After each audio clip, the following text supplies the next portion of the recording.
ત્યારબાદ જોડ ભણવા માટે આજુબાજુના ગામોમાં જવું પડે કે કોઈને ના જવું પડે, આ બાજુ કેટલા જવું પડે, આપણે આંબોદ પણ નજીક કરી આવી રીતે દૂર જવું પડે.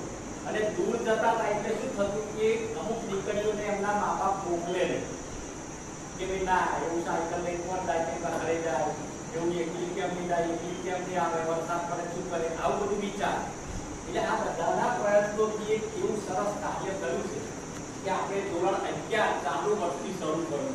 હવે એજ્યુકેશન ઇઝ ધ પાવર.